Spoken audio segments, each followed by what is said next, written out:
婆婆，下星期學校有個親子運動會，有個用大積木組成嘅障礙賽，可以有2位家長參加。爸爸話請唔到假，咁你同媽咪一齊嚟啦。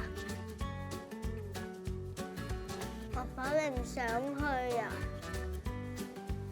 媽咪，你冇事啊嘛？我啱啱去完地基康健中心度初步評估啊，原來我有好多風險因素啊，可能患咗骨質疏鬆啊。萬一跌親就會特別容易有骨折，我真係有啲擔心咯。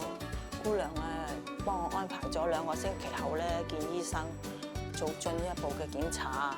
我諗咧，我檢查之前咧都係唔好做咁多劇烈運動啦。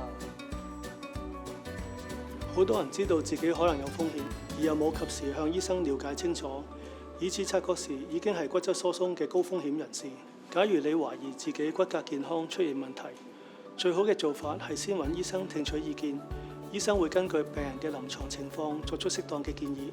想更準確知道骨質疏鬆風險程度嘅話，可以請醫生安排進行一項 DEXA 雙能量 X 光骨質密度測量儀嘅檢查。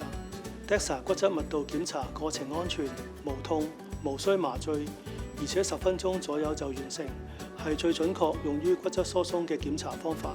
如果係合資格長者，仲可以用醫療券做檢查，了解自身狀況，唔使令屋企人擔心。